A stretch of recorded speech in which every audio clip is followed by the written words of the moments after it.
ఈ హంసగీతని ఎవరైనా విన్నా, ఎవరైనా ఇది చదువుకున్నా, అటువంటి వాళ్ళందరికీ కూడా కొన్ని ఫలితములు కలుగుతాయి. దీనికి ఫలశ్రుతి చెప్పారు ఈ హంసగీతకి. ఇది చదువుకుంటే ఇవి జరుగుతాయి అని చెప్పారు. అందులో ఇది ఏం చేస్తుంది అంటే, ఇది చేయు ఆయురుత్పాదన, అపమృత్యు దోషం రాకుండా ఆయుర్దాయాన్ని నిలబెడుతుంది. ఈ హంసగీత విన్నా చదివినా దానికి అంత శక్తి ఉంది. అలాగే ఇచ్చు సంతత శుభముల్, మంచి శుభములనిస్తుంది. మంచి గుణములు ఉన్నవాడికి ప్రశాంతత కన్నా శుభమే ఉంటుందండి. కాబట్టి మంచి శుభములనిస్తుంది.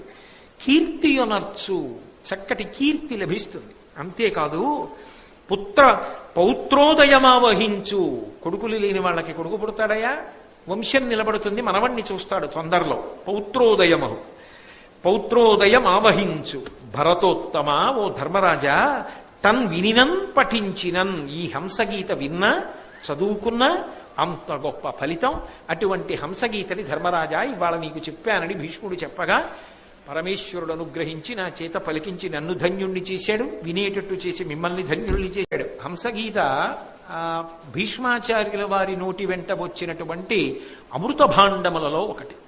ఇప్పటికీ నాకు తెలిసి సంతానం లేనటువంటి వాళ్ళు, వంశం నిలబడాలి అని కోరుకునేటటువంటి వాళ్ళు దీన్ని నిత్యపారాయణ చేసుకుంటూ ఉంటారు.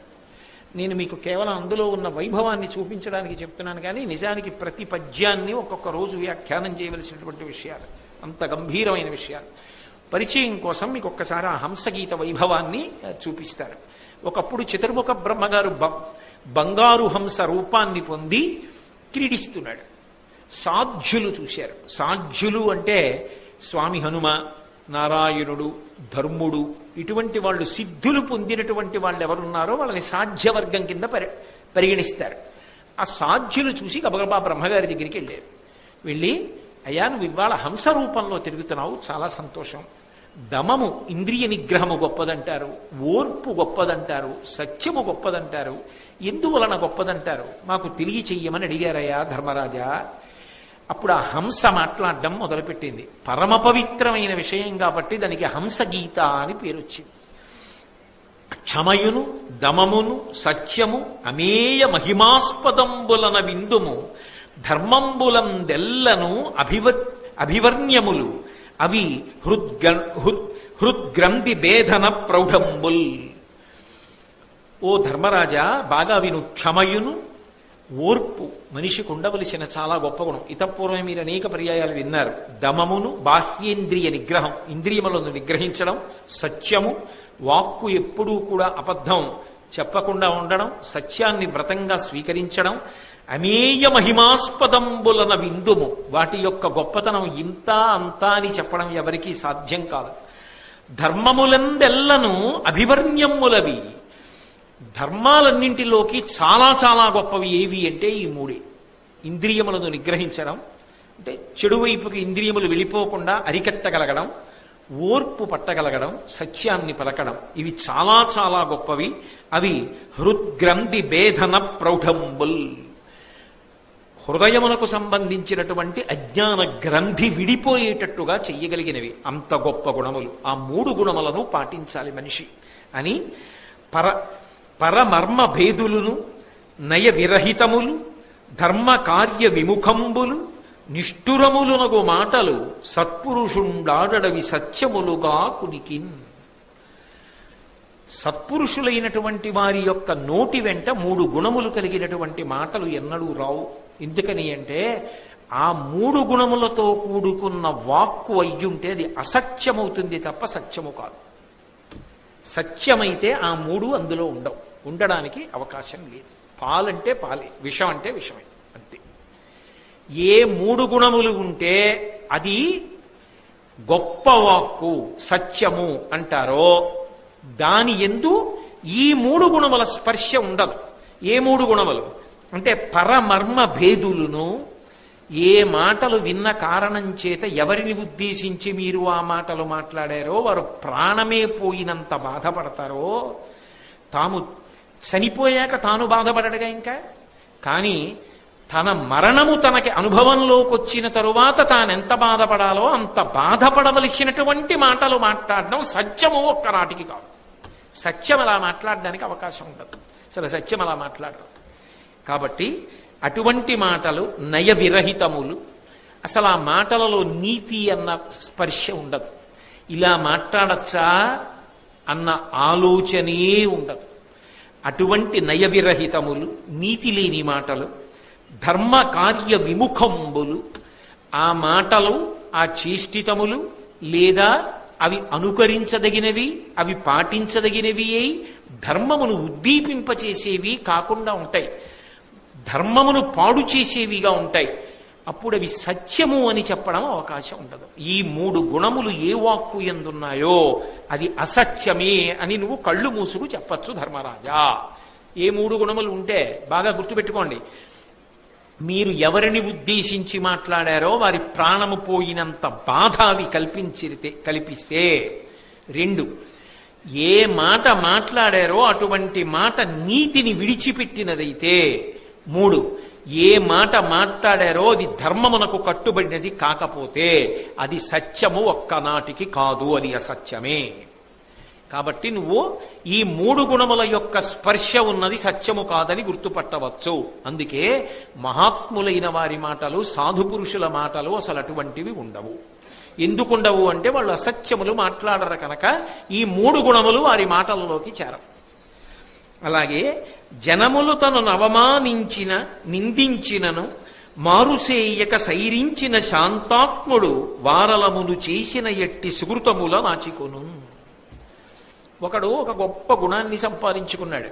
దానికి ఈశ్వరుడు అనుగ్రహం ఏమిటి అంటే ఏమిటి ఆ గొప్ప గుణం? ఓర్పు.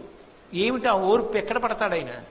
ఆ సజ్జనుడి యొక్క గొప్పతనం ఎక్కడుంది అంటే జనములు తనను అవమానించిన, నిష్కారణంగా అవమానించారు, నిందించినను, తనని నింద చేసిన, తనని విమర్శ చేసిన, తక్కువ చేసి మాట్లాడిన, అనకూడని మాటలన్నా మారుసేయక సైరించిన శాంతాత్ముడు. తాను అలా మాట్లాడకుండా, తాను అలా ప్రవర్తించకుండా ఎవరు ప్రశాంతతకి కట్టుబడి, ధర్మానికి కట్టుబడి నిలబడిపోయాడు వాడు శాంతాత్ముడండి అని ఈశ్వరుడు వదిలేయడమేనా? వాడికి భగవంతుడి వైపు నుంచి ఏమైనా ఉపకారం ఉంటుందా అంటే భీష్ముడు తీర్పు చెప్తున్నాడు. వారలమును చేసిన ఎట్టి సుకృతముల నాచికొను. ఎవరు సత్పురుషుణ్ణి అలా అన్నారో, అన్నా కూడా ఆయన అంత శాంతంగా ఉన్నాడో, ఆయనకి అవతల వాళ్ళు చేసిన పుణ్యములు ఏమైనా ఉంటే అవన్నీ ఈయన ఖాతాలోకి తీసుకొచ్చేస్తారు. ఓర్పు వలన పరమేశ్వరుడిచ్చే కానుక అంత గొప్పది. అవతల వారు చేసిన పుణ్యములన్నీ కూడా ఓర్పు పట్టిన శాంతునకు వెళ్ళిపోతాయి. ఎవడు మాట్లాడాడో వాడి పుణ్యములన్నీ నశించిపోతాయి. కాబట్టి ధర్మరాజా, తొందరపడకు సుమా. నీవు చేసిన పుణ్యమును రక్షించుకోవడం నీ మాట మీద ఆధారపడి ఉంటుందని జ్ఞాపకం పెట్టుకో. కీడాడిన మేలాడుచు తాడనమునరించిరేని దరహాసముతో నీడంబోదును క్రోధోత్పీడ వరయదిప్పుడును మదీయ హృదయమున్. ఆ హంస చెప్తోంది, కీడాడిన మేలాడు, నువ్వు నాశనం అయిపోవాలి అని నన్ను ఎవరైనా అంటే మీరు వృద్ధిలోకి రావాలి అని నేను మనస్ఫూర్తిగా అంటాను. ఎందుకని? కీడాడిన మేలాడు, వాళ్ళు నాకు కీడు కలగాలంటే వాళ్ళకి మేలు కలగాలని నేనంటాను. హంస చెప్తోంది, నేను అలా అంటాను. తాడనమునరించిరేని దరహాసముతో నీడంబోదును. ఒకవేళ నన్ను కొడితే ఓ నవ్వు నవ్వుతానంతే. క్రోధోత్పీడ వరయదెప్పుడును, అంతేకాని కడుపులోనో గుండెల్లోనో అది పెట్టుకుని విపరీతమైన కోపం పెంచేసుకొని బాధపడిపోయి క్రుద్ధుడనైపోయి నేను చెయ్యవలసిన పనులు నేను చేయడం మానేసి కూర్చో. మదీయ హృదయమునన్, నా మనసు ఎప్పుడు నాకు కీడు చేసిన వాడికి కూడా మేలు చెయ్యాలని కోరుకుని నేను మాత్రం భగవంతుణ్ణి నమ్మి బ్రతుకుతాను. అలా ఉండాలి ధర్మరాజా. హంస చెప్తున్న మాటలు. హంస అలా ఉంటుందిట అంటే బ్రహ్మగారు అలా ఉండడం గొప్ప. అలా ఉన్నవాడికి పరమేశ్వరుడు పరిపూర్ణమైన అనుగ్రహాన్ని ఇస్తాడు. మనసును వాక్కును రక్షమ్మనుబడు నెవ్వనికి శృతి తపస్త్యాగములాతని చేతిలో నివగునని మునిజనముల చేత విందుము నిరంతరమున్. మనసును వాక్కును రక్షంబనుపడు నెవ్వనికి.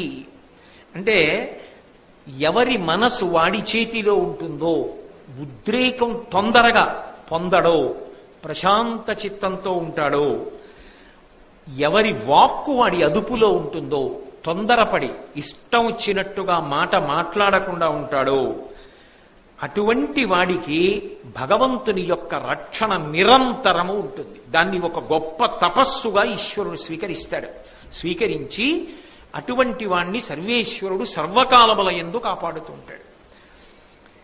పలుకుబడిన తని పాపంబులు విడుచున్ పలిగిన తని పొందును పాపంబులు ఉరుపాపము తనపై నొలయింపగనేలా నింద ఉడిగినగాదే.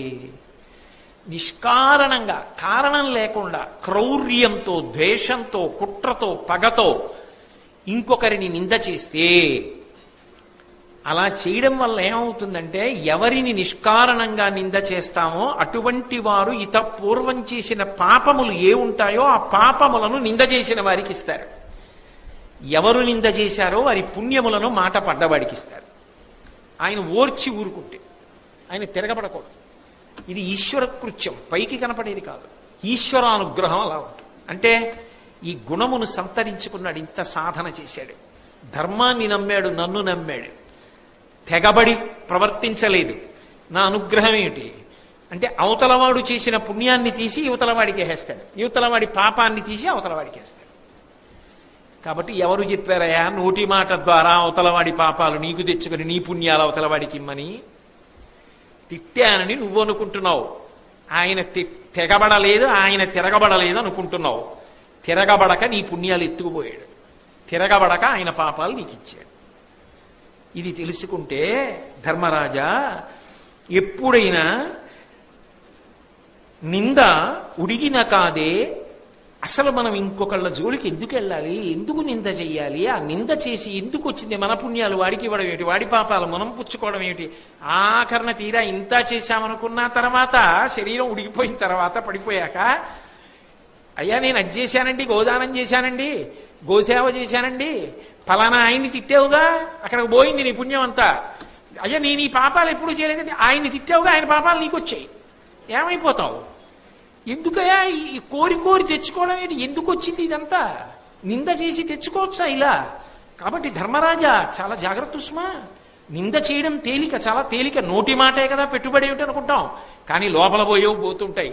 నిశ్శబ్దంగా లోపల కూర్చున్నవాడు చేసేస్తుంటాడు ఈ వ్యవహారాలు. కాబట్టి చాలా జాగ్రత్త సుమా. కుపితుడగువాని వ్రతమును జపమును దేవార్చనంబు శ్రాద్ధక్రియయున్ తపమును దానము ఐజనము అపగతములుగాగజేయు అంతకుడలు కన్. విపరీతమైనటువంటి కోపస్వభావం ఎవరికి ఉంటుందో అటువంటి వాడు చేసినటువంటి వ్రతాలు, అటువంటి వాడు చేసిన జపం, అటువంటి వాడు చేసిన పూజ, అటువంటి వాడు పెట్టిన శ్రాద్ధములు, అటువంటి వాడు చేసిన తపస్సు, అటువంటి వాడు చేసిన దానం, అటువంటి వాడు చేసినటువంటి ఏదో భోజనాదులు పెట్టినటువంటి ప్రక్రియ లేదా యజ్ఞయాగాదులు చేసినటువంటి ఫలితం యమధర్మరాజు గారు తీసేస్తాడు. ఎందుకు తీసేయడం? పాపం అంత కష్టపడి చేసుకున్నాడు కదా. అంటే మీరు ఒకటి గుర్తుపెట్టుకోండి, ఎందుకు తీసేస్తాడో తెలుసా ఈశ్వరుడు? మహాకోపధారి. ఇవి చేశాడు, గొప్ప పుణ్యం వెళ్ళింది. ఇప్పుడు ఈ పుణ్యాన్ని అడ్డు పెట్టుకుని, అపారమైన కోపం కదా, చిన్న తప్పుకి పెద్ద పెద్ద మాటలతో శాపాలు ఇచ్చేసి అవతల వాళ్ళని పాడు చేస్తాడు ఈ పుణ్యబలంతో. కాబట్టి ఆ పుణ్య బలం ఉంటే దాని వలన వచ్చేటటువంటి భోగముల ద్వారా సమాజాన్ని పాడు చేస్తాడు తన కోపంతో. అందుకని వాడి దగ్గర ఉండడానికి వీల్లేదు కోపం ఉన్నాక. కోపం అన్నది అత్యంత ప్రమాదం, అందుకని వాడి దగ్గర ఆ ఫలితం లేకుండా చేసేస్తాడు యముడు. అందుకని ఇవన్నీ ఏవి చేస్తున్నాడో, వ్రతములు చేయనివ్వండి, జపం చేయనివ్వండి, దేవతార్చన చేయనివ్వండి, శ్రాద్ధక్రియ చేయనివ్వండి, పూజ చేయనివ్వండి, తపస్సు చేయనివ్వండి, దానం చేయనివ్వండి, యజ్ఞం చేయనివ్వండి, దాని వలన వచ్చేటటువంటి పుణ్యాన్ని వెంటనే అధర్మరాజు గారు తీసేస్తుంటాడు. కోపము వలన సమాజము పాడైపోతుంది కనుక, కోపమున్న వాడి దగ్గర ఇవన్నీ ఉండడం ప్రమాదం కనుక ఈశ్వరుడు దాన్ని ఉండనివ్వడు. అది తెలుసుకున్న నాడు చెయ్యడం ఎంత ముఖ్యమో, వాటిని రక్షించుకోవడం అంత ముఖ్యం. ఇల్లు కట్టుకోవడం ఎంత ముఖ్యమో, ఇంటిని రక్షించుకోవడం అంత ముఖ్యమా? కష్టపడి రాసుకోవడం ఎంత ముఖ్యమో, రాసుకున్న పుస్తకాన్ని జాగ్రత్తగా పెట్టుకోవడం అంత ముఖ్యమా? కష్టపడి వచ్చి కూర్చుని వినడం ఎంత ముఖ్యమో విన్నదాన్ని జ్ఞాపకం పెట్టుకోవడం అంత ముఖ్యమా? చేసుకున్న పుణ్యం ఎంత ముఖ్యమో పుణ్యం పోగొట్టుకోకుండా చూసుకోవడం అంత ముఖ్యమా? అయినప్పుడు ఇతరుల్ని నింద చేయమని ఎవడు చెప్పాడు, కోపం పెట్టుకోమని ఎవడు చెప్పాడు? ఈ రెండూ జాగ్రత్తగా పరిశీలించుకోకపోతే ఉంటాయా? పెనం మీద నీటి బొట్టు ఆవిరైపోతాయి, కాలిన పెనం మీద నీటి బొట్టు కదా, లేకపోతే మళ్ళీ అదో దోషం వస్తుంది. కాబట్టి ధర్మరాజా జాగ్రత్త, ఇవి చాలా జాగ్రత్తగా జ్ఞాపకం పెట్టుకోవచ్చుమా. ఇక మాట గురించి నీకు ఒక మాట చెప్తా. పలుకకయుండుట కంటె తగ పల్కుట మేలు వినుండు సత్యమం పలుకుట ధర్మ మార్గమున పల్కుట సర్వజన ప్రియంబుగా పలుకుట యోలి నిక్కుడగు భంగులు వీని విరింగి యొండుమై పలుకక నాలుగు చందముల పల్కక మెత్తురువాని దేవతల్. మాట మాట్లాడేటప్పుడు ఎప్పుడూ కూడా ధర్మరాజా 4 విషయాలు జ్ఞాపకం పెట్టుకో. మాట్లాడకుండా ఉండడం మంచి పద్ధతి కాదు. ఎప్పుడూ మాట్లాడకుండా కూర్చోకూడదు, మౌనంగా మాట్లాడాలి. మొట్టమొదటి విషయం, భగవంతుడిచ్చిన గొప్ప ఉపకరణం అది. అయినప్పుడు మాట్లాడాలి. లేనప్పుడు నీ అనుభవం ఎందుకు పనికొస్తుంది? అసలు ఏమీ మాట్లాడకుండా ఎప్పుడు ముంగిలే కూర్చుంటానంటే కుదరదు. ఎవరో రమణ మహర్షి లాంటి భగవాన్ రమణులు, అరుణాచల భగవాన్ రమణుల వంటి వారికి చెల్లింది అది. కాబట్టి ఎందుకంటే వారు తమలో తాము రమిస్తూ ఉంటారు. ఆ స్థాయికి వెళ్లకుండా ఎందుకంత మౌనం? మాట్లాడాలి. కాబట్టి మాట్లాడు. మౌనంగా ఉండడం కన్నా మాట్లాడడం మంచిది. కానీ సత్యము పలుకుట, మాట్లాడమన్నాం కదా అని అసత్యాలు మాట్లాడకు, సత్యం మాట్లాడు. అలాగే ధర్మ మార్గమున పలుకుట, ధార్మికంగా మాట్లాడు. సర్వజన ప్రియంబుగా పలుకుట, అందరూ సంతోషించేటట్టుగా మాట్లాడు. ఇతరుల యొక్క అజ్ఞానం పోయేటట్టు వాళ్ళకేదో మేలు జరగడం కోసం మాట్లాడు. ఈ 4 నీ వాక్కునకు ఉంటే దేవతలందరూ కూడా సంతోషిస్తారు. వాక్కునకు ఈ దోషములు లేకుండా చూసుకో అని. ఎవ్వడు రమించునొక్కడ ఎవ్వడు పెక్కెండ్ర ప్రీతి నెసగగ చేయున్ ఇవ్వటిలు నెవ్వనికి బలమెవ్వడు కలహంబు వెంటకెంతయుతొలగున్. ఎవడు ఇతర వస్తువుల యొక్క ప్రమేయం లేకుండా, అంటే అన్నం ఉందా లేదా, ఆ ఫ్యాన్ తిరుగుతోందా లేదా, గాలి ఇస్తోందా లేదా, చల్లగా ఉందా లేదా, మంచి బట్ట ఉందా లేదా అని సంబంధం లేకుండా ఒక్కడే పరమ సంతోషాన్ని పొందగలడు. ఏ ఒక్కడు ఉన్న కారణం చేత లోకంలో అందరూ కూడా ప్రశాంతత పొందగలరు. ఎవడికి ఎప్పుడూ అవతల వాళ్లతో దెబ్బలాట ఉండదు. అలాంటి వాడు ఎవరైనా ఉంటాడా? తాత అని అడిగాడు ధర్మరాజు గారు. వెంటనే భీష్ముడు అన్నాడు, ఉంటాడు. ప్రాజ్ఞుడు రమించునొక్కడ ప్రాజ్ఞుడు పెక్కెండ్ర ప్రీతి బరగగ చేయున్ ప్రాజ్ఞుడు బలవంతుండగు ప్రాజ్ఞుడు కలహమున తొట్టు పడక తొలంగొన్. ప్రాజ్ఞుడు అంటే ఆత్మవిచారం చేసి ఆత్మని తెలుసుకునే ప్రయత్నంలో ఉన్నవాడు ఎవరి జోలికి వెళ్ళడు. తనలో తాను రమిస్తూ ఉంటాడు. ఎప్పుడు మంచి విషయాలు, భగవత్ సంబంధం తలుచుకు తలుచుకు తలుచుకు తలుచుకు తనలో తానే మురిసిపోతుంటాడు, ఆనందపడిపోతుంటాడు. ఆయనకి ఇతర విషయాలతో సంబంధం ఉండదు. ప్రాజ్ఞుడు పెక్కెండ్ర ప్రీతి బరగగ చేయున్, అటువంటి వాడు ఎక్కడుంటాడో అక్కడ అందరికీ సంతోషమే. అంతేకాదు ప్రాజ్ఞుడు బలవంతుండగు, ఎప్పుడూ భగవంతుడి గురించి ఆలోచిస్తూ ఉంటాడు. కాబట్టి ఆయనకి రక్ష భగవంతుడే, కాబట్టి ఆయన కన్నా బలవంతుడు ఉంటాడు. కాబట్టి ప్రాజ్ఞుడు కలహమున తొట్టు పడక తొలగును. ఆయన ఆ ప్రాజ్ఞుడైన వాడున్నాడే, ఆయన కలహము జోలికి వెళ్ళడు. ఎందుకంటే ఆయన అసలు ఎవరితోనూ దెబ్బలాట పెట్టుకునే ప్రయత్నం చేయడు. వాడు వినడు అనుకున్నాడు అనుకోడు, ఊరుకుంటాడు. వింటాడు, చెప్తాడు. విన్నాడు, పాటించలేదు, చెప్పడం నా కర్తవ్యం, చెప్పాను, మళ్ళీ చెప్పండి, ఇంకోసారి చెప్తాను, మీరు చెప్పిందంతా చెత్తండి, చాలా సంతోషం అండి, తప్ప ఆయన ఏం గొడవకి వెళ్ళడు. ఎవరికి నచ్చినట్టు వాళ్ళకు ఉంటుంది. ఒక్క వంకాయ కూర ఇంట్లో ఉన్న వాళ్ళందరికీ నచ్చదు. నేను ఎక్కడో ఒకసారి మా అబ్బాయిని చేర్చడానికి ఓ కాలేజీకి వెళ్ళాను. ఆ మెస్లోకి వెడితే అక్కడ బోర్డు ఉంది. దాని మీద ఏమని రాశారంటే, ఈ ప్రపంచమునందు ఏ వంటవాడు అందరి రుచులను తీర్చలేడు అని రాశాడు. నాకు చాలా గొప్పగా అనిపించింది. మెస్లో పెట్టాడురా అంటే, వేసిన పప్పు వీడికి నచ్చుతుంది, వాడికి నచ్చదు. కూర వీడికి నచ్చుతుంది, వాడికి నచ్చదు. పచ్చడి వీడికి నచ్చుతుంది, వాడికి నచ్చదు. ఏ వంటవాడేమిటి? ఇంట్లో ఇల్లాలు వండింది భర్తకి పిల్లలకి అందరికీ సమానంగా నచ్చకపోవచ్చు కదా. అయినప్పుడు ఒకటి చెప్పింది అందరికీ ఎలా నచ్చుతుందండి? ఒకటికి నచ్చదు. నచ్చలేదని కూడా ఒక వెళ్ళకూడదు. ఓ నమస్కారం పెట్టి అలా చాలా సంతోషం అండి, పరమానందం. అలా అన్నవాళ్ళు ఉన్నారు, ఇలా అన్నవాళ్ళు ఉన్నారు. ఇంతకన్నా జీవితంలో కావలసిందే ఉంది. గర్వం పెరగకుండా ఉండడానికి ఇదో మంచి అవకాశం అండి అనాలి. అంతేగాని దానికి గొడవ పడిపోయి గుండెలు బాధేసుకుని అల్లరి పడిపోకు సుమా ధర్మరాజా. వాడికి దెబ్బలాట ఎందుకు ఉంటుంది? దెబ్బలాట ఉండదు, వాడికి ఉండదు, వాడితో ఇతరులకు ఉంటే ఉండొచ్చు, ఆయనకి మాత్రం ఉండదు. కాబట్టి ప్రాజ్ఞుడు కలహమున తొట్టుపడక తొలంగున్. అసలు దెబ్బలాట అన్నమాటే, కలహం అన్నమాట ప్రాజ్ఞుడికి ఉండని ఉండదు అని ఈ హంసగీతనంతా చెప్పి చక్కగా శాంతి పర్వంలో మీ అందరూ కూడా చదువుకోవచ్చు, దాన్ని ప్రతిరోజు అనుష్ఠానంలోకి తెచ్చుకునే ప్రయత్నం చేయొచ్చు. అమృత భాండముల వంటి మాటలు కదండి. భీష్ముడు ఒక మాట చెప్పాడు, సాదర వృత్తి సాధ్యుల ప్రహర్ష సమేతుల చేయబూని సంవాదము చేస దేవముని వంజుడజుండు ఇది చేయు ఆయురుత్పాదన ఇచ్చు సంతత శుభంబులు కీర్తియునర్చు పుత్ర పౌత్రోదయమావహించు భరతోత్తమ తన్ వినినన్ పఠించినన్. ఈ హంసగీతని ఎవరైనా విన్నా, ఎవరైనా ఇది చదువుకున్నా, అటువంటి వాళ్ళందరికీ కూడా కొన్ని ఫలితములు కలుగుతాయి. దీనికి ఫలశ్రుతి చెప్పారు ఈ హంసగీతకి. ఇది చదువుకుంటే ఇవి జరుగుతాయి అని చెప్పారు. అందులో ఇది ఏం చేస్తుంది అంటే, ఇది చేయు ఆయురుత్పాదన, అపమృత్యు దోషం రాకుండా ఆయుర్దాయాన్ని నిలబెడుతుంది. ఈ హంసగీత విన్నా చదివినా దానికి అంత శక్తి ఉంది. అలాగే ఇచ్చు సంతత శుభముల్, మంచి శుభములనిస్తుంది. మంచి గుణములు ఉన్నవాడికి ప్రశాంతత కన్నా శుభమే ఉంటుందండి. కాబట్టి మంచి శుభములనిస్తుంది. కీర్తియునర్చు, చక్కటి కీర్తి లభిస్తుంది. అంతేకాదు పుత్ర పౌత్రోదయమావహించు, కొడుకులు లేని వాళ్ళకి కొడుకు పుడతాడయా, వంశం నిలబడుతుంది, మనవణ్ణి చూస్తాడు తొందరలో.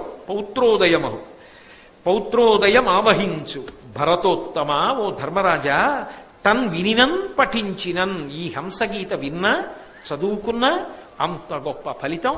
అటువంటి హంసగీతని ధర్మరాజా ఇవాళ నీకు చెప్పానని భీష్ముడు చెప్పగా, పరమేశ్వరుడు అనుగ్రహించి నా చేత పలికించి నన్ను ధన్యుణ్ణి చేశాడు, వినేటట్టు చేసి మిమ్మల్ని ధన్యుల్ని చేశాడు.